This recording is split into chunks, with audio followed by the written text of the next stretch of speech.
This is called the show. If you didn't know, this is called the show. Ladies.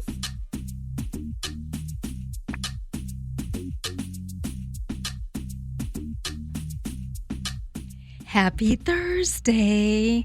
You are listening to the show. My name is Elizabeth Mesa on Discover.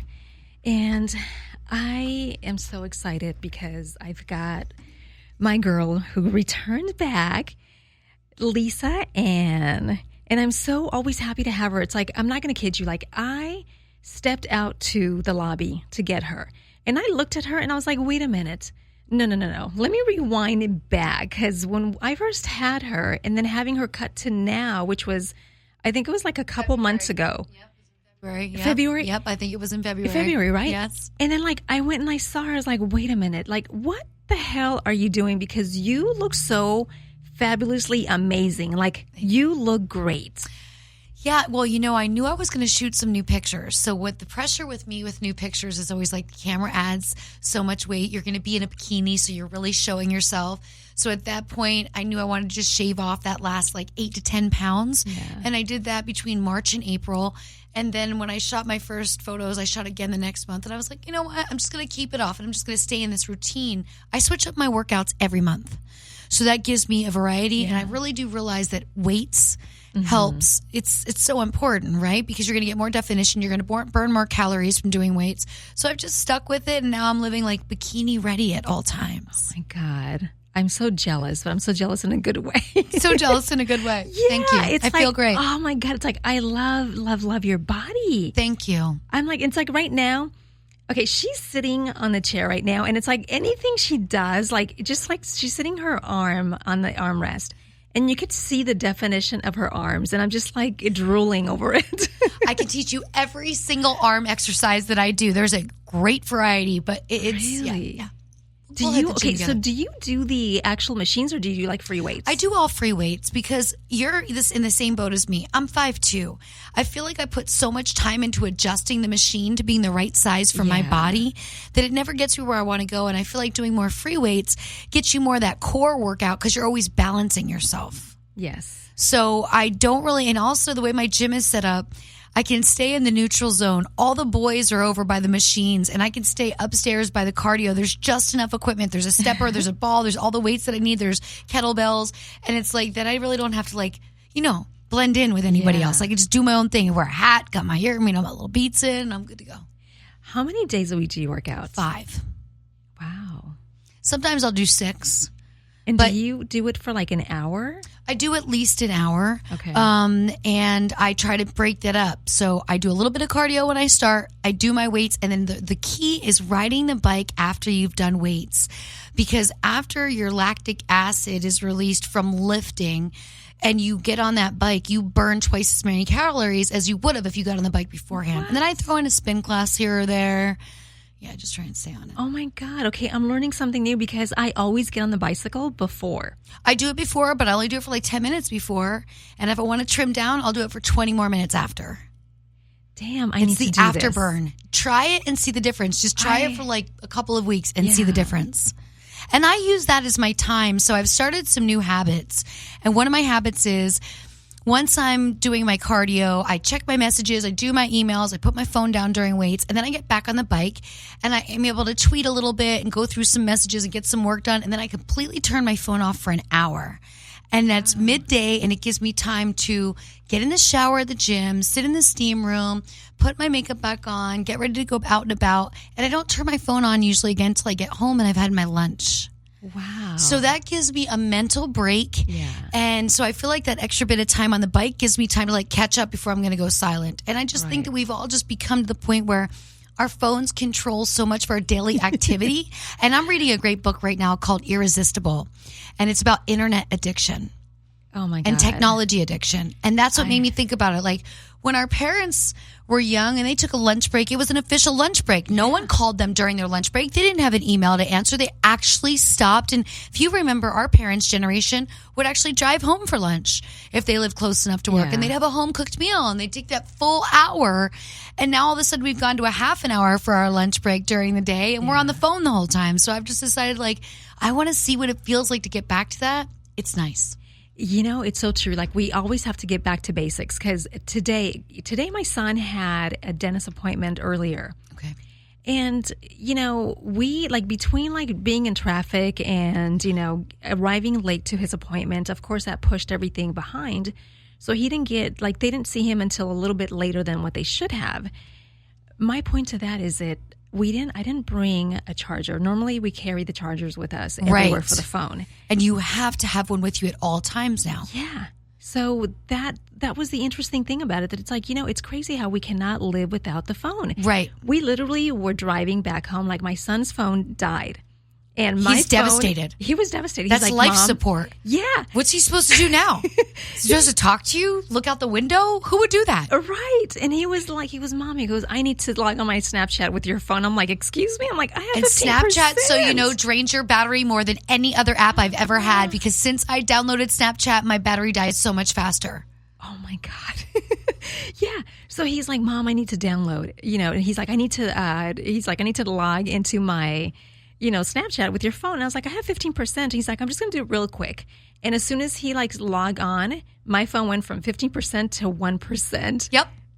Game over. And he goes, what the heck? He goes, how did that happen? And so now, of course, we're driving on the freeway back, and it's like, I had 1%. And I was like, God forbid, my car Something does would not, happen right now. Yes. But it was crazy, because it made me realize, you know, we can't really live without, you know, actually an iPhone, like technology. You know, you go without your day, and you cannot, like, if the phone dies, you don't have it, you don't know what to do with yourself. Right. It's right. And there was crazy. a time where if your car broke down, you had to wait for somebody to drive by. Right. And Or the phones on the freeway, remember? Pay phones. call box. The call boxes. That's so right. There were free phones on the freeway that you Yeah. could call from and tell them what call box you were at, and that's where help would come and get you. I forgot all about call boxes. Another thing I started doing was, from a great article I read online, it was about changing the settings in your phone. So at 10 o'clock, my phone goes dimmer. And that reminds me to start shutting it down. Yeah. Like, start getting off that thing, because each time you get back on it just re-stimulates your mind and sends you into so many places. And it's like, I could be reading a book right now. I could be watching TV. I could be relaxing like people used to do when they came home. So it's like these little things, we're going to get back there. You just have to be you have to be aware, and you have to say, how much am I letting this consume me? Is it helping me, or is it hurting me? Do you do the do not disturb? I think it's called do not disturb. Yep, I know what it is. I don't Yeah. do not disturb, but I will just turn my phone totally off. You won't do, like, at nighttime, you won't do it? I just rather we just turn it off. I mean, my volume is always off, pretty much. Right. I mean, how many times have you ever heard my phone? My volume is pretty much always off because my phone's constantly going off, so I just Yeah. check it like a person with no sound. You know what I normally do? Like, I have my setting, like, that's the one thing that I had to learn to do to, like, shut my brain off. Otherwise, like, you're constantly, like you said, you're constantly going. At, like, 9 p.m. at nighttime, my phone goes into, like, that do not disturb Good for mode. you. And it goes into that disturb. It's not, like, I call it do not disturb, but I don't know if it's do not It disturb. is. No, it's called do not disturb, because what I'll do is if I don't turn my phone up at night, I turn it into airplane mode. Yeah. And what that does is the same thing as do not disturb, except airplane mode makes sure that no, your internet is off, everything is off. So that you know that there's nothing by your bed that's Right. emitting that energy. It's all about that energy. Yeah, and see, with that, like, I just do it on do not disturb. So if you do get calls, messages, it's complete silent. It doesn't even lit up, nothing. You won't know unless, so like, you nice. click the home button, Yeah. which is nice. And the only reason why I do that, because when my kids go with their dad, like my daughter, if she's with her dad, that's the ones that, you know, I have, like, the favorite. Yep. Where if They're she's not with, on. They're never on do not disturb. Yeah, Works so- out perfectly. right. So if she's with her dad and she needs to call me or get a hold of me or she needs to text me, like, that call will come through. You know, and that's the reason why I have it like a do not disturb, because of that, because I can't really turn it off, because then she can't get hold of me. Right. And if I'm going to like lay out at the pool or do something outside, I'd rather Yeah. just leave it inside. Why do I want to be bothered? I want to be at the pool. Yeah. You know what I mean? I'd rather just consume those 2 hours at the pool and then go back into my phone that's going to be cool because it wasn't out in the sun. But it's like little things. It's easy to let go of it. I take a magazine out to the pool and just troll through a magazine. It's Silly. enjoyable, you know? Yeah. If you're just now tuning in, you're listening to the show, and I'm here with Lisa Ann, my favorite. Oh, you too. You could find her on, is everything The Real Lisa Ann? For Everything's like The Real Lisa Ann. Yeah. And I don't know if you know that I started a blog. I did. It's thereallisaann.com. And Yes. yesterday I posted an article about eating paleo. I saw And that. today I posted some little video clips of me unpacking an order from Thrive Market, which is a market that I order online from that I love. So I'm just trying to open everyone's mind to understanding that you're not really sacrificing as much as you think, because there are a lot of good paleo foods. It's just a matter of not using white sugar and not using white flour and all the different ingredients that are carefully selected to make sure that you're staying in the right food group. Now, is it like for people that want to start doing like the paleo? Is that what you call Yep, it? paleo. People that want to start doing that, what makes it, you know, how can they do it without having to feel like they're giving up something that they really, really love? It's all plant or fruit based and protein based. So if you can't grow it or kill it, you don't eat it. That's why they call it the caveman diet. So there's a ton of vegetables in your life and a ton of different ways to make these vegetables. A ton of different meats and chickens. I always have grilled chickens in my fridge ready to go to put on top of a salad or do something. It's a little bit of meal prep, you know, making some ground turkey, slicing up some vegetables with it.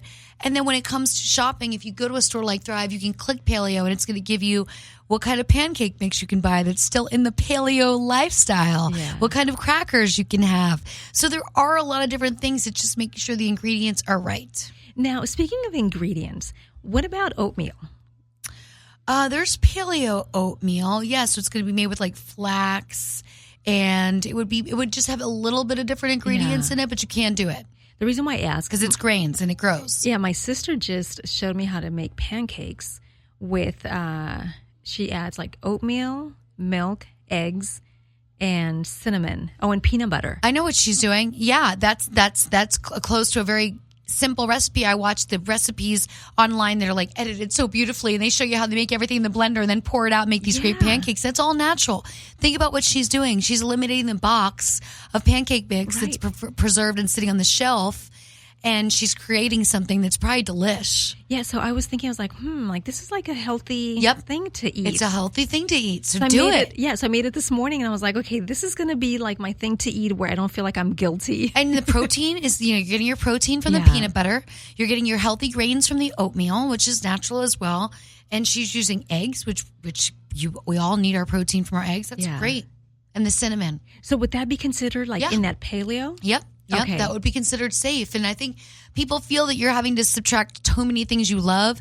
It's really the obvious bad stuff. It's the soda. It's the sugary juices. It's the Like things potato chips, right? It's snack foods. It's like, it's the over the top snack foods and the highly preserved stuff. Like, don't think you can buy macaroni and cheese in a box and the cheese is powdered and you add something to it. That's not cheese. Like, it's those types of shortcuts. And there was a time where we thought TV dinners were the greatest invention in the world, and you could just pop in this meal and put it in the microwave. And now we've realized, that probably wasn't a great idea. No. And I've also gone to more glass, less plastic. So I drink out of a glass. I have glass bottles to refill my water into. Just not buying the bottled water is protecting our environment, which is great. It's healthier to not be exposing yourself to so much plastic. It's healthier to heat up things in the microwave in glass versus plastic. Right, yeah. I know. It's like I'm looking at my plastic bottle. It's the little stuff. But you know what? It's the little stuff, and we all still do it. But it's the little adjustments you make. Like, it felt great my first year of knowing, like, okay, I didn't fill up a landfill this year by buying cases of bottled water. So does this mean that you actually have a like Water instead of- delivery company? Yeah, like do you have like that one? What's that green one called? Sparklets. Oh, is it Sparklets? I do Sparklets. I do spring water from Sparklets. And they have it, so they have a glass bottle? They do have glass, but here's the thing. I'm still doing a plastic delivery bottle because I'm afraid I won't be able to lift the glass one by myself. It's going to be heavy. It's 65 pounds and the plastic ones are 45 pounds. Yeah. So that it intimidates me right now. When I figure out the system for that, I mean, the next step would just be to put a really good purification system in my house. I know. That would be like the next step. Yeah. No, it's like I'm looking at my body. It's like the only reason why I buy these because it's like alkaline water and it's electrolytes. And you eat healthy, girl. Kind of. Okay, tell us what your bad food pleasure is. Let's see. What did I have today? What's like a favorite guilty pleasure snacks? Like, I love candy. Chocolate. Like chocolate is like the word. Like I had peanut M&Ms today. Okay, so that's your thing. Yeah. And you can do dark chocolate. You can buy, dark chocolate is Yeah. not bad for you. There's a lot of chocolate that isn't, but we all have our thing. Like mine, I love Good and Plenty's. Those little Yeah. black licorice candies that I fear that they're going to stop making one day because they're like an old school candy, I love Good and Plenty's. Like